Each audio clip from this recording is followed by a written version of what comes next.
ஒரு அமைதியான கிராமத்தில் குமார் என்ற புத்திசாலி முதியவர் ஒரு காட்டின் ஓரத்தில் வசித்து வந்தார்.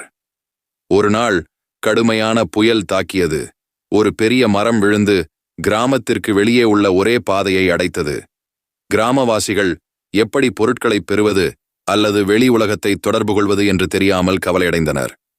குமார் வயதானவராகவும் பலவீனமாகவும் இருந்த போதிலும் கிராம மக்களை கூட்டி ஒரு திட்டத்தை வகுத்தார்.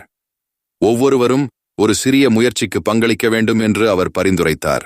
சிலர் சிறிய கிளைகளை அகற்றுவார்கள், மற்றவர்கள் பெரிய துண்டுகளை வெட்டுவார்கள், மேலும் சிலர் அதை திறமையானதாக உறுதிப்படுத்த வேலையை வழிநடத்துவார்கள். ஒன்றாக இரவும் பகலும் அயராது உழைத்தனர். காலையில் சாலை சுத்தம் செய்யப்பட்டு கிராமம் அதன் இயல்பு வாழ்க்கையை தொடர முடிந்தது. குமாரின் தலைமைக்கும் விவேகத்திற்கும் கிராம மக்கள் கொண்டாடி நன்றி தெரிவித்தனர்.